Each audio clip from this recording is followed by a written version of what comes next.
Okay, hi and Assalamualaikum dan selamat datang to our Q&A Kurus Santai Talk bersama dengan saya Kevin Zahri. Today is the 13th of September 2022 and as always we are live on Facebook and YouTube and kita akan meluangkan lebih kurang sejam bersama dengan kawan-kawan sekalian untuk pelbagai Q&A kurus bukan soal kurus. So again, we'll talk about pemakanan, kehidupan, isu semasa, ya mungkin senaman or masalah tak kurus-kurus, dah kurus ke mungkin nak menambah berat badan, ada masalah soalan tentang senaman and pelbagai Q&A yang saya rasa insya-Allah menarik. And if it's your first time joining our Q&A live session, ya selamat datang. And if you are here berulang-ulang kali pun, welcome back. And as always, kita akan menggunakan ruangan chat kita untuk bertanya sebarang pertanyaan. So sekiranya you have sebarang soalan kepada saya, and there is no right question or wrong question. Yeah, it is about belajar bersama. So there is no need to berasa malu-malu. So anda boleh mengemukakan pertanyaan tersebut dalam ruangan komen kita. And I will try my very best untuk address the questions sebanyak mungkin, seringkas mungkin supaya again kita dapat menjawab sebanyak soalan as possible as well. And keep the questions seringkas possible juga supaya again we focus kepada topik yang quite specific. And not terlalu umum, but again, there's no right and wrong way. We will see where things go. Yeah, quick audio check here today. 1, 2, 3. Yeah, make sure you can hear me loud and clear. I bought a new audio processing unit, same microphone, but different soundboard. So I hope that the audio is improved. Otherwise, membarzirnya duit aku.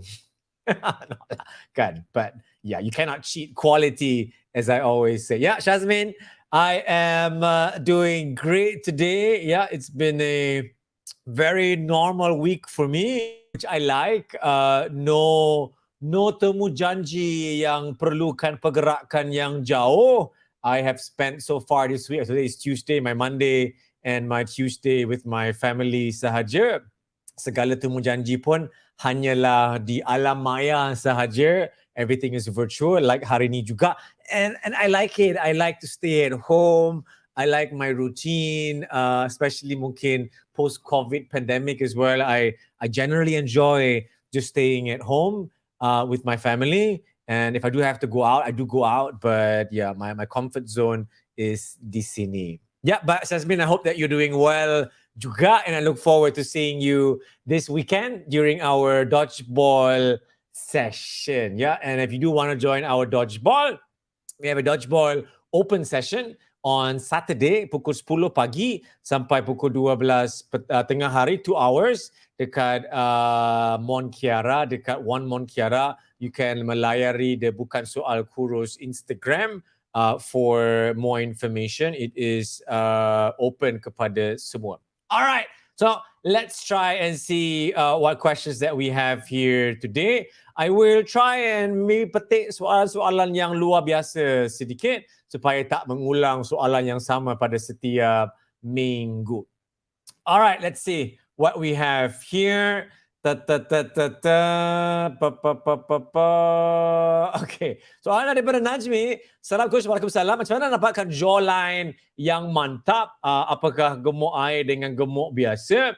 Now, jawline is soal simpanan lemak badan, but it's also soal simpanan ataupun genetik badan. There could be some orang yang perut dia buncit lain macam, but muka dia cungkung je, jawline nampak macam sharp. Lain macam, but there are some yang bakanya lebih baby face, bentuk badan can be quite normal, but banyaknya a bit of chubby cheeks and all. So yes, you have to look at nak overall water retention. Because majority takungan berat air, berat badan adalah air. So again, majority berat badan kita diperbuat daripada air. So if your diet kurang berkualiti, banyak garam, banyak gula, kurang fiber, kurang minum air, your body tends to store more air and it makes everything a lot more puffier. So untuk dapatkan jawline yang agak mantap, you have to kurangkan kawal berat badan and look at the water retention pada masa yang sama juga. Yeah, let's see what else we have here. Nori Dayu, Mr. Kevin Zahri, macam mana dari seorang yang emotional eater nak berubah menjadi seorang yang lebih jaga makan? We are all emotional beings and kita semua berdepan dengan pelbagai keadaan yang pelbagai emosi, pelbagai stress. It's life, but you need to have saluran kehidupan where you can salurkan that stress kepada. Kalau tak, semua disalurkan ke arah makanan untuk lepas geram, nanti susah engkau. So my advice is, exercise is an amazing penyalur stress. I would not know what to do with my life kalau tak ada, saluran senaman to release or channel stress. So yeah, my advice to you, Nori Dayu, is to channel the stress, emosi kehidupan ke arah senaman. And the more stressed you are, the more emotional you are, the more you bersenam. That's usually what I do juga, supaya again you don't make makanan to your punching bag. Alright, dan daripada Ika Zahari, sama nama kita ya. How to overcome DOMS. Yeah, DOMS is your delay onset muscle soreness. And DOMS ni actually is benda yang bagus sebenarnya, because DOMS menunjukkan bahawa senaman yang semalam tu terutamanya adalah senaman yang berkualiti, and hasil daripada senaman yang berkualiti yang melibatkan again panjangkan, pendekkan, panjangkan, pendekkan, panjangkan, pendekkan senaman itu, there will be small microscopic koyakan that you rasa as sore esok harinya. So what you need to do is, of course, rehatkan diri, rehydrate, nutrition. Yeah, you can do some urutan kalau you nak, but most importantly, you need rest. And the DOMS usually is only ketara pada sesi senaman yang pertama, especially if it's the first time you do that workout. It will not be as bad every time. So let's say you just join our program, bukan soal kurus ke, jum kurus ke, cabaran 30 hari ke, and you tak pernah buat a high intensity workout, then the DOMS will be quite berdoa je lah engkau. But once you get used to the workout, then the DOMS will not be as sesakit macam hari yang pertama, but they will still be agak sengal-sengal manja, which is actually tanda yang bagus. Daripada Malziana, hi coach, hi. Okay, kalau exercise waktu malam like Zumba. Okay, now senaman waktu malam it's always controversial. Ada yang mengatakan senaman malam dijadikan untuk berehat lah. Ada yang cakap senaman malam membunuh and all. At the end of the day, life is not about kesempurnaan. My advice is, if the only time you have malam untuk bersenam and nawaitu niat you is ke arah untuk kebaikan, then that is hak individu. Yang paling penting for me is not really soal just malam semata-mata, but adakah senaman malam itu mengacau kualiti tidur anda? If the senaman malam tidak mengacau kualiti tidur, cukup waktu untuk berehat and get ready for sleep, then disilakanlah ataupun dipersilakan. But if the senaman malam mengacau kualiti durasi waktu tidur, then perhaps kurang sesuai untuk dijadikan amalan hari-hari. But kalau kadang-kala tu, that is alright. Again, that is life. Do I bersenam malam-malam? Jarang, maybe dalam seminggu sekali, but I generally prefer waktu pagi. But again, kalau kawan ajak main badminton ke, main bola dulunya or benda yang lain, usually dia waktu malam. And again, it's not every day, it is just kadang-kala. Yeah, next question that we have here daripada Farah Dina. Salam, Waalaikumsalam. Badan saya naik kilo tapi melebar. Maksudnya adakah saya kena workout dengan lebih kerap untuk mengurangkan inci? Please help me. Now, first thing, Farah, the only person that can help you is yourself, but I can help you untuk perhaps memberikan Farah serba sedikit nasihat. Kalau let's say, let me just reread the question. Berat badan naik tapi dia agak melebar.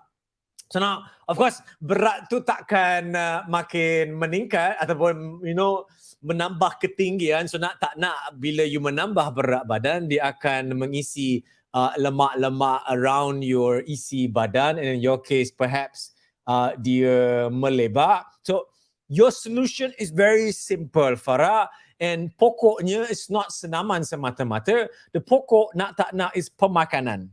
And pemakanan is 80% of kejayaan mengelak penambahan berat badan. Senaman is only about 20%. But if Farah agak muskil and kurang memahami macam mana nak memulakan menjaga pemakanan dan seterusnya, I would highly advise you to melayari bukansoalkurus.com. We have a really amazing community bersama dengan saya juga yang penuh dengan ilmiah pembelajaran. Do check it out. Do join us untuk sebulan ke 6 bulan ataupun setahun. Nothing to lose. So much to gain, but yes, so many kilos to lose pada masa yang sama juga. But if you tak jaga makan and you hanya menambahkan senaman, the senaman cannot outdo a bad diet. But if you bersenam dengan kadar yang biasa, but you jaga makan, then bagus. But again, the exercise itself cannot out-exercise pemakanan yang kurang sehat. Alright, Ija. Hi Coach, hi. Bolehkah kita ambil protein yang banyak waktu sarapan, lunch and dinner? I heard protein tak elok ambil berlebihan. Betul ke? Yeah, now anything and everything bagi diri saya, pengambilan tu biar kurang-kurang moderate atau sederhana. So kalau soal macronutrient, you have carbohydrates, protein and fats. Kalau seluruhan makanan, lebih kurang 50% can be carbohydrates. Dalam 20% lemak sana sini, the 30% should be protein. And the reason why ramai orang suruh perhaps meningkatkan pengambilan protein is not to melebihkannya melebihi 30%, but it's just to menaikkannya ke angka yang sebenarnya bagus, which again contohnya is 30%.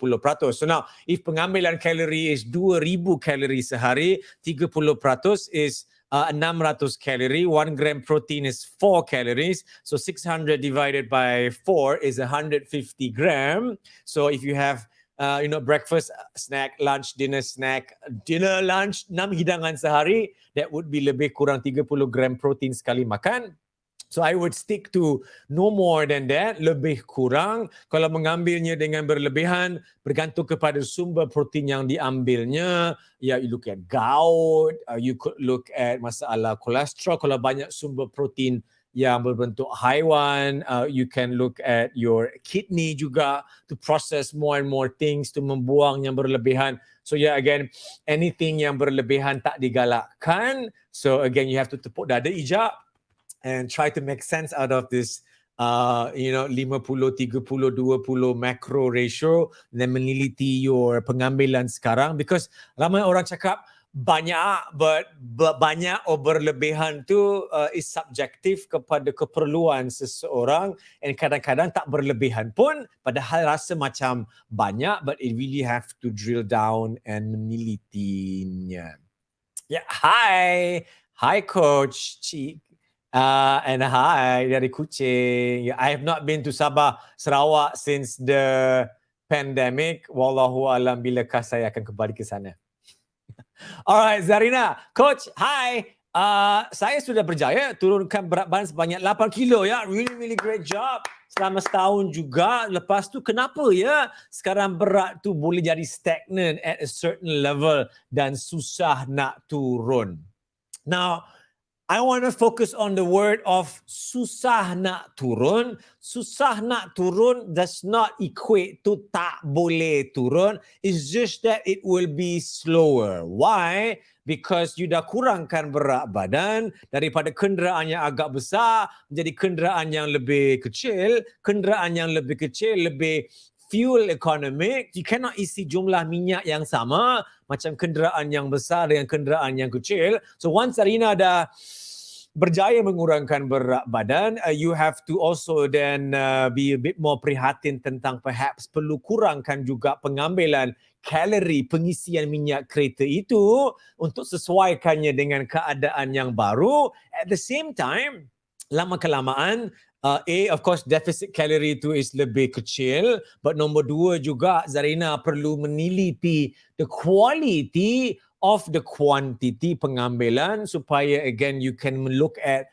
the water retention yang tidak mempersoalkan kalori supaya again you're kurang garam, more fiber, macro ratios, kurang gula and all, membantu Zarina untuk again push through the plateau sikit untuk mengurangkan berat badan lagi sekiranya rasa perlu. But again focus on the susah nak turun, betul, it will take a little bit more time, but again jangan mengejarnya, always memberikan masa untuk ia berjalan dengan sepatutnya. Yeah, wishing you all the best around your journey, and whatever you do, Zarina, don't let go balik and go back to menambah semula 8 kilo. Yeah, so again, welcome to our little weekly Q&A Kurus Santai talk. Yeah, if you are joining us for the first time or just tuning in, welcome. We are live right now. Yeah, feel free to post your questions dalam ruangan komen yang disediakan. And if you haven't done so yet, do share this with kawan-kawan seperjuangan. Would mean a lot to me. All right, let's see. Emmeline, good day. Is alkaline water useful for slimming? The machine costs 18,000 ringgit. Now, just because something is good for you does not mean that you must spend money, and it does not mean just because it's good for you that it will offset segala-galanya. Now, I have met, and I want to be careful how I say this because I don't want to kacau periuk nasi sesiapa. But I have met many people in my career who were looking to collaborate with us for various things, including alkaline solution providers. Sama ada it is bottled water or filtered alkaline water. Nothing wrong with it. But when you talk to them juga, it's not, they know it's not penentu A, B, or C. Does not mean you take alkaline water that everything else that you do akan dibersihkan semula jadinya and you akan bebas daripada pelbagai penyakit. It doesn't really work that way. If you are generally healthy, generally you eat good, generally you are active, you jaga berat badan, the general alkaline or general pH state of the body is generally a bit more alkaline. But if your life is penuh stress, makan tak sihat, kurang bersenam, stress memanjang, obese, the alkaline water itself cannot offset all of these things magically and set everything back to where it's supposed to be. It does not work that way. So you have to tepuk dada, ask yourself whether the pelaburan of 18,000 ringgit is berbaloi, or you are better off melaburkannya ke arah yang lain and perhaps invest in another water filter, which we have at home juga. Ya, beli sendiri, bayar sendiri ke apa, just untuk bekalan air yang bersih. And our water filter also has this iodine. It came together, ionized water. I never used it pun because it takes so long to get the ionized water. And bukannya dia tak betul, but it's not gimmick semata-mata, but it's not penentu dalam your bigger picture of kesihatan. So if let's say you are my wife and you ask me to get this alkaline water treatment filter installed in the house, I will kindly decline. Okay, Sherry. Yeah, Sherry Ayn, our superstar from our community. Yeah, she is really active, and I really appreciate. I think that is you, right, Sherry? Now, macam mana cara saya hendak mengekalkan berat badan? Every day saya buat 10,000 steps. The 10,000 steps is great. It is not penentu berjaya gagal dalam kawalan berat badan. Again, kawalan berat badan is 80% pemakanan and the rest is gaya hidup and senaman. But the jalan itself is great. But I would mix it up dengan senaman yang lain juga. But yang paling mustahak, Sherry, dalam usaha kawalan berat badan is your pemakanan. If your pemakanan is good, tak sampai 10,000 step sehari pun tak apa, still boleh kurang kawal berat badan. If your pemakanan tak bagus and you do 10,000 step, does not guarantee kawalan berat badan. It depends on how much yang makanan tu tak bagus. But of course, the worst case scenario is makan tak bagus, tak aktif juga, and then that is the worst case lose-lose scenario. But yang paling penting is pemakanan number one, and then lifestyle nombor 2. Do I walk 10,000 steps a day? Jarang. You know, in the dalam 100 hari, maybe there will be 2, 3, 4, 5 times. I think for most people in our program and anda yang sedang menonton, 10,000 langkah sehari is not practical for most of us. And it should not be sesuatu yang you rasa macam diri tak bagus. Oh, aku tak capai 10,000 langkah, maka aku tak sihat ke apa. It does not work that way. Anggaplah 10,000 itu sebagai a motivational sasaran that is not meant to be achieved every single day, all year round, but sesuatu that you can, look forward kepada, but it is not penentu anda sihat ke tak sihat. Kesihatan really merangkumi pelbagai aspek yang bekerja sama. Ya, Sherry, wishing you all the best. Waalaikumsalam. Ya, Hazwani daripada YouTube, Coach. Saya punya masalah di bahagian lutut disebabkan obesity. Kalau saya hanya lebih menjaga pemakanan, kurangkan buat senaman, boleh ke? 100% yes, Hazwani. Kalau anda sedang bermasalah sakit lutut dan masalah obesity, number one, really important for Hazwani to mengurangkan berat untuk mengurangkan beban sendi.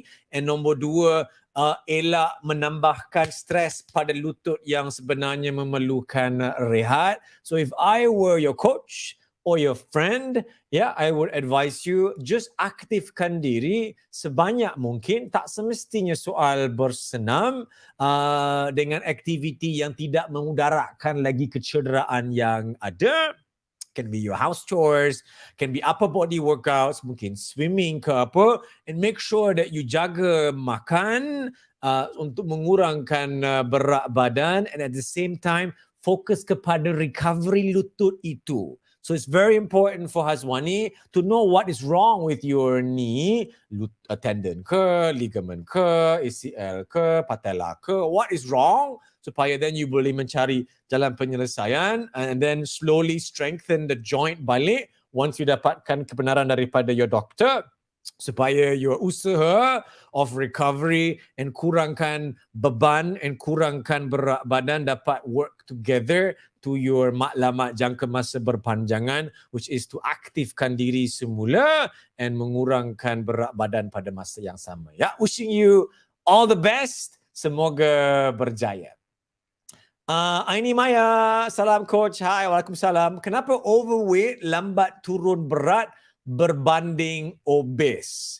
Now, seseorang yang berat 100 kilo versus seorang yang 70 kilo, yang 100 kilo mempunyai metabolisme yang lebih tinggi, kenderaan yang lebih besar, bakar minyak yang lebih banyak walaupun tak bergerak untuk mengekalkan fungsi enjin badan berbanding dengan orang yang kenderaan yang lebih fuel economic or lebih kecil. So the bigger car, orang yang lebih obese can lose weight faster, but peratus wise, it's about the same.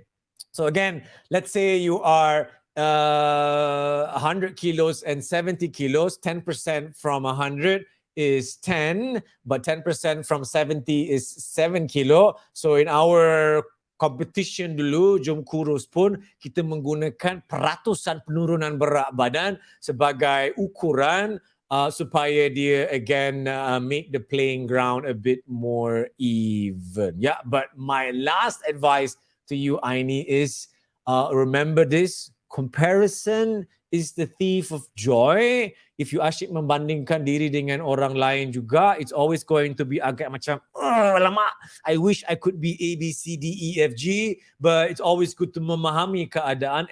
Everybody's keadaan tu berbeza-beza, and as much as possible, fokus kepada diri sendiri. Boleh ambil inspirasi, but if the pandangan ke tempat lain, kejayaan orang lain makes you stressed, then again, close those windows, unfollow those accounts and focus on your own journey, which perhaps can be a bit more peaceful.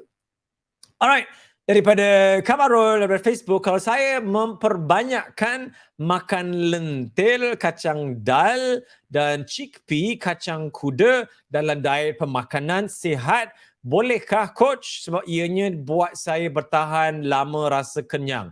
Boleh, but you still need to memantau the pengambilan kalori secara umumnya. Now, the good thing about greens, let me just Google this real quick. Yeah, if I have chickpea calories pun is not that little. Yeah, so kalau let's say 1 tablespoon sahaja dah 50 kalori, and I always use the kisah of the almonds, kekacang sihat, chickpea sihat, lentil sihat, but in moderation. Kalau berlebihan masalah juga kau, because the calorie itu akan berganda-ganda. And I always use perumpamaan of si lembu. Si lembu makan rumput je hari-hari. Rumput kalori dia rendah, but fiber dia high, but berlebihan and agak malas. So again, obese juga si lembu itu. So same thing juga for the lentil and the chickpeas. Just Google it real quick. Yeah, have a look at the calories and look at the quantity pengambilan. Yes, mengenyangkan because dia berfiber, but quantity pengambilan perlu dipantau juga. Yeah, all the best. All right, let's see what else we have here. We have Martin Mo. Last week I went to a health inspection. My blood pressure, cholesterol and sugar is normal after check, but my weight is 100 kilo. Doctor asks me to lose weight. Yeah, that's very, very good, Martin. And the blessing in disguise is that despite of the berat badan yang berlebihan, you have high blood pressure, you have cholesterol, and your sugar. All of these 3 things are normal. But if you do not do something about it now, and from your picture you look relatively youngish, probably younger than myself, if you tak menjaganya sekarang, the keadaan yang perhaps bagus of your blood and your high blood pressure and your cholesterol will catch up with you eventually. And the doctor's advice is perhaps for you to avoid berdepan dengan masalah kolesterol, kencing manis, high blood pressure and dan sebagainya, so that the earlier you can prevent the scenario is better daripada the firefighting kemudian. So wish you all the best. Listen to your doctor, take good care of yourself, and selamat berjaya mengurangkan berat badan. Okay, Syariain, macam mana hendak mengurangkan nafsu makan, coach? Untuk mengurangkan nafsu makan, you have to membezakan makanan yang mengenyangkan dengan makanan yang menggembirakan. Yang menggembirakan is your popcorn, keripik, biskut, kuih and all. It's simple sugar. Simple sugar menggelorakan your glucose darah. And when your glucose darah is bergelora, nafsu makan pun bergelora. So my advice, always look at complex carbohydrates. Your brown bread, your brown rice, your vegetable, oats and all. Sounds boring, fine, but dia mengenyangkan. It tends to stabilize your blood glucose, which makes the cravings lebih stabil juga. So if I berdepan dengan makanan yang ada, let's say, complex carbohydrates and simple carbohydrates. Let's say you are a donut, yeah, there, example. I nak makan donut juga, but I know that si donut tak mengenyangkan because it's gula-gula ringkas. So I'll make sure I makan yang mengenyangkan dulu, alas perut dengan fiber and maybe protein kena. And then lepas tu baru I go for the simple sugar yang menggembirakan. Jangan start dengan yang menggembirakan, tak kenyang-kenyang you. Always remember the kisah wayang. You buy popcorn, wayang belum start, popcorn dah habis, gembira, kenyang, no. Why? Simple sugar. So always identify makanan that you are faced with supaya you know what is mengenyangkan and what is not. Beres.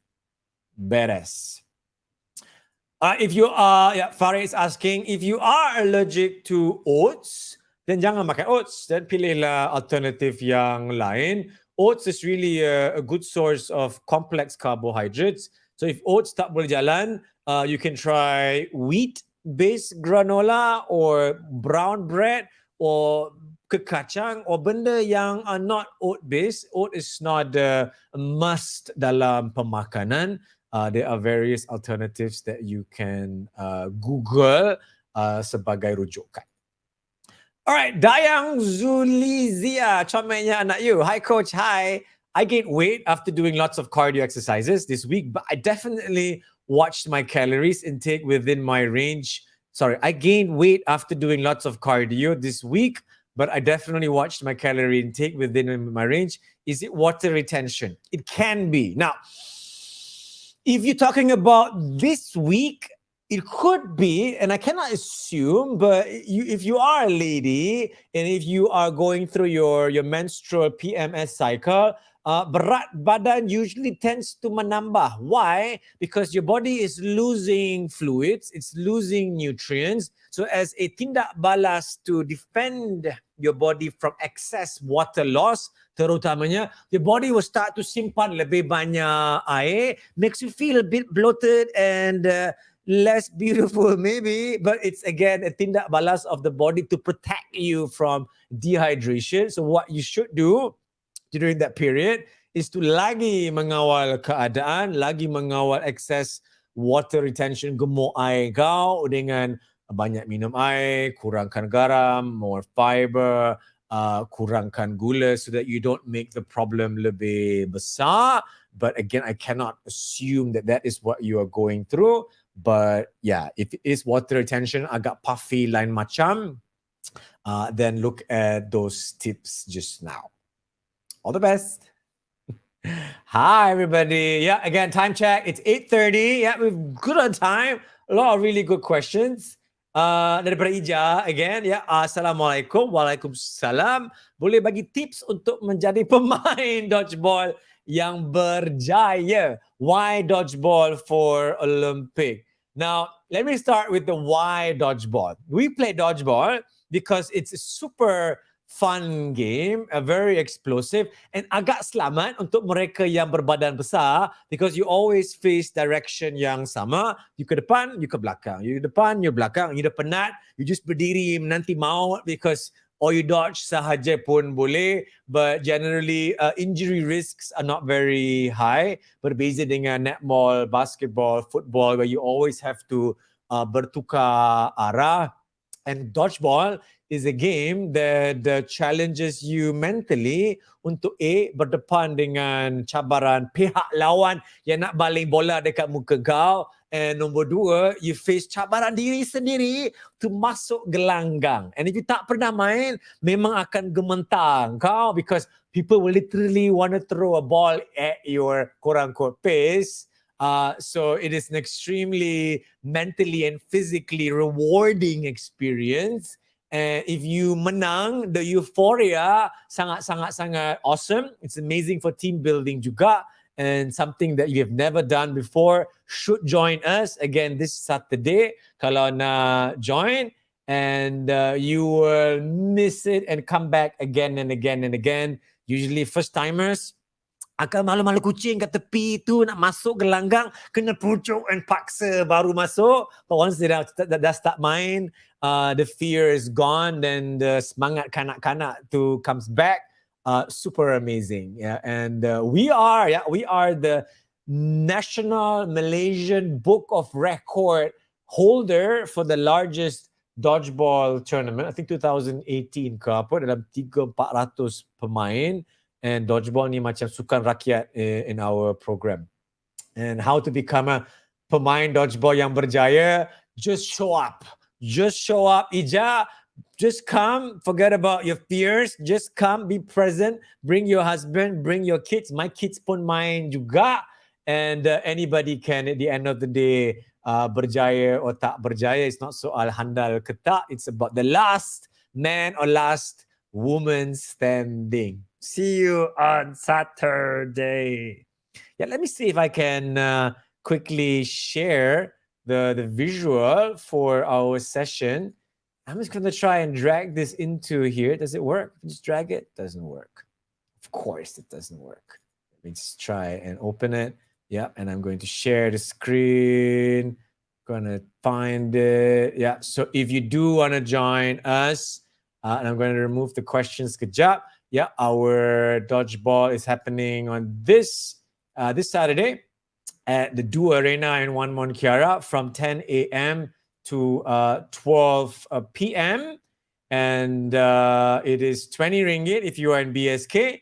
It is 10 ringgit if you are in Kurus VIP member or kids. And for public, you're not in our program, it's 30 ringgit for a really awesome time. Yeah, do join us. Info yang ini pun ada on our Instagram, bukan soal kurus as well.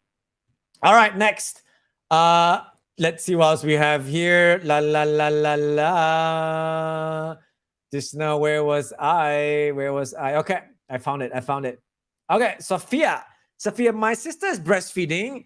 Baby 5 months. Dia ada cuba ikut calorie intake harian, tapi susu dia drop. Even puasa pun susu drop. Ada tak cara tangani masalah ini? Boleh tak dia tambah calorie intake? Very, very good question. If you are full-time breastfeeding, you can imagine, or your baby is literally sucking out calories from your body, and your susu ibu berkalori, and your body has to produce this calorie from tenaga dalaman. So if you're full-time breastfeeding, katakanlah, and 8 botol kecil, 1 botol kecil is about 60 kalori. 8 botol kecil sehari is about 480, almost 500 calories that your baby is sucking out of your body every day. So you kena bayangkan ni umpama senaman. So whatever calorie intake yang you sasarkan, you have to tambah 500 di sini, knowingly that the baby will suck it out anyways. And if you are half-time breastfeeding, then you add to your calorie intake about 250, because sama juga your body has to produce this untuk diberikan kepada your baby. Beres? Yeah, so with that, usually it will help, because if you cut the calorie intake, because nak kurus malam again, your body has no energy to produce this susu pula, and will naturally try to protect itself by cutting off the blood, cutting off the milk production. Kesianlah si cahaya mata genin itu, so menambahkannya. Beres. All right. Nazmi, which is better, Atkins diet or calorie deficit diet? Atkins is also a calorie deficit diet. Any diet sebenarnya is a calorie deficit diet kalau dia bertujuan untuk bantu anda kurangkan berat badan. Atkins, keto, or pelbagai diet will either help you to mengurangkan pengambilan kalori dengan dua cara. A, it will either help you to mengawal waktu makanan like intermittent fasting and puasa or omat and all, or the diet will melarang certain pengambilan kalori daripada makanan yang tertentu seperti Atkins dan keto yang menghadkan pengambilan carbohydrates, which is menghadkan pengambilan kalori. So like it or not, every diet for weight loss or weight management is a calorie deficit diet. So we always say in our program, what diet is the best is suka hati engkau. If you like to go with Atkins, IF, or keto, or suku-suku separuh, or deficit, or pyramid songsang pun, is up to you. At the end of the day, yang paling mustahak is to mewujudkan a realistic deficit calorie untuk mengurangkan berat badan. Hello, Vanessa. How are you? All right, now we have Deb here. I'm female, 64. Yeah, 14 kilos overweight. I have knee osteoarthritis, stiff joints, poor balance. Can't walk fast or far, and or I have a back ache. Have to lose weight, but kurang motivation. Now, thank you so much for posting this question. And motivation is something very unique to every individual. If you don't know where to start individually, because getting started alone agak susah, and just to aktifkan diri, I would advise you to perhaps, quote unquote, if you can, join a similar aged group community in your neighborhood. If you cannot find that community, perhaps ask your husband or family member who is in a similar boat to do it regularly with you, or find activities that rasa is sesuai dengan kebolehan, usia and keadaan. Can even be water therapy if dia melibatkan, again, tak nak senaman yang ada banyak impact tinggi and all. Where I stay here in Mont Kiara, in my condo, in the mornings, I always see a lot of elderly ladies, especially because the men are probably at work, but especially the ladies, they all do like aqua workouts and aqua movements and therapy together. It's more fun bersama. And they're all faced with similar stiff joints. Even when I am 60, my joints will not be as nimble as they are now. And even at 44, they are a lot stiffer di usia 44 berbanding 3 ataupun 24. So my advice to you is that find a similar group of people yang mempunyai masalah dan harapan yang sama. You are very much welcome to join our online program at bukansoalkurus.com. We have a good percentage of elderly women who are in their 40s, 50s, and 60s as well. And they join the community aspect of learning and memotivasikan each other bersama. So if you are more than welcome, Deb, to check it out on bukansoalkurus.com. It's a community platform with various lives like this, senaman perkongsian bersama. And I hope that you find the motivation untuk mengurangkan that berat badan. And all I can tell you is, no matter how old you are right now, Deb, you will never be as young as you are today. And I'm sure you want to enjoy the quality of your life as you get older with perhaps your family and friends. So you have to fight for your quality kehidupan di usia yang lebih tua. I know the Queen Elizabeth just passed away. She was 96, right? I think 96. Of course, very different ball game, very different surroundings, very different community. But at the end of the day, she has to fight as well for her well-being supaya she can enjoy the quality of life di hari yang tua, which for her was, 32 years ahead of where you are right now. So don't feel that you are at the end of your journey. Look towards a positive future, but you have to use that future untuk membakar your semangat, untuk menggerakkan diri, and I wish you all the best along this journey. My mother-in-law, who is, she is I think almost 70 now, late 60s. She doesn't do any vigorous workouts, has pelbagai, wear and tear badan, but she works out for walks with her husband, my father-in-law. Every day they walk around their apartment. So if you have a partner that is with you, then yeah, doing it together to lebih best. All right, let me see what else we have here. I'm gonna scroll down a little bit supaya we can perhaps answer questions yang tak pernah ditanya. Let me see. Yeah, pop. You are welcome, Farah. All the best. Okay, Noor Zahira. Coach, why some people kalau kurus ada extra skin, some macam tak ada? Ada perbezaan dalam rutin tak? Now, it's the same thing dengan mengandung. If you are pregnant, the skin gets stretched out quite far, and once you bersalin, you lepaskan the kulit, the elasticity of the skin to kurang elastic. It does not mean it's not elastic. It's just kehilangan some of the elasticity, which needs some time to come back. But that is genetic. So there will be some yang mengandung anak 2-3 pun, but when you look at them, macam tak pernah mengandung pun ada. That is genetic, and bersyukur dengan apa yang ada. But also really important that during your pregnancy, don't go crazy and menambah berat badan dengan melampau, which will then stretch the skin further. And it's the same thing with weight loss in our program. We've had many peserta yang kurangkan jumlah berat badan yang sangat besar, 50 kilo, 60 kilo, 70 kilo. And some don't really have visible masalah dengan kulit yang berlebihan. Some have really visible kulit yang berlebihan that stresses them out, I am sure. And I know some of them have gone to a specialist for skin removal. That is the price perhaps of masalah obesity yang sebelum itu, but it's not a guarantee. Perbezaan dalam rutin, some say lebih baik kurang berat badan itu perlahan-lahan versus instant cepat. It's the same thing dengan bersalin.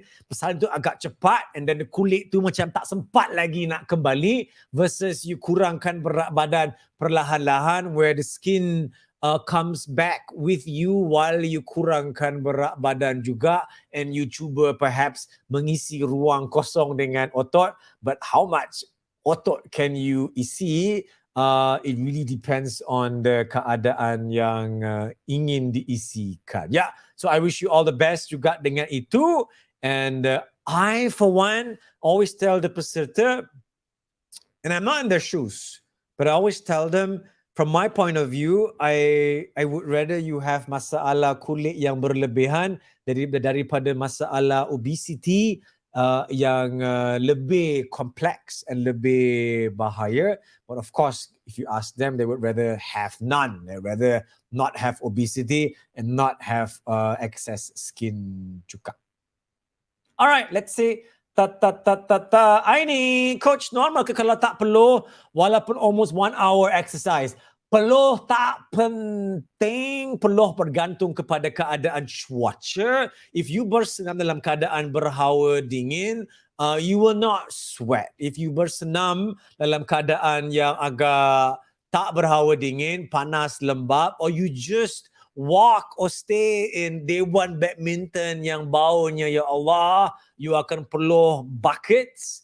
Because again, your body will melawan keadaan cuaca yang sangat terik. Again, sweat is a cooling mechanism to condensate air off your surface area of the skin, and condensation cools down your skin. So if the environment is cool, aircon, you will not sweat much. Same thing juga kalau you pergi ke Mekah for Umrah. It is panas, but it is dry. So again, there's not a lot of heat that gets trapped. Beres. You know, whenever I do this beres thing, there's a chance it will be used as a snippet for my short videos on Instagram, TikTok, and all. But you never know. Usually I only take 1 or 2 je, because by the time I get to the next week, it's too late, then it's a new life pula. All right, let's see. What else we have di sini? Yeah, apologizing I don't answer your questions. I'm just going to try and see Any soalan yang lain daripada yang lain ke tak? Atika's asking, kalau kita maintain daily steps above moderate high, boleh lose weight? Yes, of course. Yes, boleh. But it's not penentu soal steps sahaja. It's soal pemakanan. If you tak jaga makan, fokus senaman semata-mata, kebarangkalian besar sukar untuk mengurangkan berat badan. Umi, hi. Waalaikumsalam. Just want to say hi. As a newbie from BSG Vaya. Welcome to our program. If it's your first time in the program, thank you so much for joining us. If you have not joined us yet, again, just check out bukansoalkurus.com. We are a really amazing, big, close-knit family. We use a community platform that we use bersama untuk perkongsian pemakanan, senaman, pembelajaran bersama, really educational and hopefully bermanfaat for Umi Karim as well. All right. Cahaya, salam, waalaikumsalam. Is it necessary to take a pre and post-workout meal or snack? I would say yes. I always have a pre-workout and post-workout snack. The pre-workout snack is to energize and get me ready for the workout. The post-workout snack is the recovery to get the proses pemulihan kick-started secepat mungkin juga. So I would have a meal dalam 30 minit sebelum bersenam, seboleh-bolehnya mudah hadam liquid ke apa, and a meal dalam 30 minit juga post-workout as well. Melainkan anda ingin membakar lemak semasa bersenam, then you want to menghindari daripada makan sebelum bersenam and do a low intensity workout. Don't do a high intensity workout. Beres. All right, let's see what else we have here. La la la la la. I'm just going to see what other questions that we have here. Anything else? Stop. Yeah. Soalan. Yeah. No. That's a good question here. Difference. Atira daripada YouTube. Salamku, salam. Boleh discuss the benefits of almond milk instead of normal milk? Now, I'm not an expert on almond milk or normal milk, but the reason I would take almond milk and I pernah beli ada, pakainya tak, don't really like the taste of it, but the benefit of almond milk versus the normal milk ada dua. Number one, susu lembu ada kolesterol. Almond milk has no cholesterol. And number dua, ramai orang have lactose intolerance. And ramai orang don't know sebenarnya, and lactose is in susu lembu. Almond milk has no lactose. And how to know you are lactose intolerant is if you sentiasa bila minum dairy products, susu ke apa, you have this bloatingness, and bila you buang air besar yang jenis yang meletup volcano kau-kau, yang flush 2-3 kali still belum lagi boleh meninggalkan ruang, kebarangkalian besar you have lactose intolerance and you cannot digest dairy very well. So then you can use milk substitutes like almond milk sebagai pengganti. Beres. I'll probably use this one for a snippet because ramai orang really have lactose intolerance but don't really know about it. I knew it since I was 30-something. I used to eat cereal. I love cereal with milk since I was small. But then as I got older, I got more and more bloating from doing so. And I realized I was lactose intolerant and I really cut down on dairy. So I have just cereal kosong je. And the problem is once you stop taking lactose or dairy product, whenever you do take any, lagi bergelora and volcano engkau. But what to do? Package deal. Okay, daripada Foizon, kalau siapa nak hindari dari gula, kena ada cara sebab bukan senang dari hindari gula. Jangan takut dengan gula. You cannot eliminate gula 100%. You can hindari, yes, but you akan berdepan dengannya juga. And it's not sesuatu that you should eliminate 100%. Ramai will say, oh, cut gula, no sugar, no lemak. No, it's so extreme. And bila you buat benda yang extreme, tak lama kau. I would rather you mengambilnya dengan moderation. You have pendekatan yang sederhana. I have sugar every day. Every day I have some biscuit ke, some air manis, some juice ke, maybe ice cream, I don't know, but in moderation. And I really memahaminya. And I tak takut. Let me ask you a question. Wahai para audience yang sana, and you can use the ruangan chat if you like. You know, one packet gula dekat Starbucks ke mana-mana kedai kopi ke, brown ke white sugar, has how many calories? How many calories is in one small packet of sugar? And the answer is 20. Yeah, it's 20 calories per packet. How do I know? 1 gram gula is 4 calories. 5 gram per packet. Package will say 5 gram gula. So it's 5 times 4, it's 20. 20 grams, 20 calories here and there. It's not going to membinasakan your diet plan. Even if you have 5 packet gula throughout the day, that's 100 calories. It's not going to break your diet. If you memahaminya and your pengambilan seharian probably is about 1,800, 1,600, 2,000 ke apa. So don't be afraid of sugar. Be aware tentang kandungannya. But if you tidak memahami gula, then susah. Because takut, boleh ke, tak boleh ke, macam mana ni. But if you memahami sesuatu, then you can mengawal keadaan versus keadaan yang mengawal anda. Beres? Beres. Yeah, so again, a lot of good things tonight.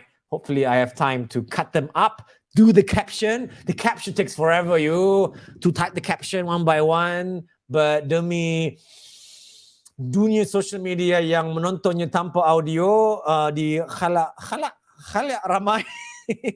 Yeah, just read the caption pun jadilah. All right, we have 4 minutes left. Yeah, also good question. Atika, Hanafi, is the smart scale accurate?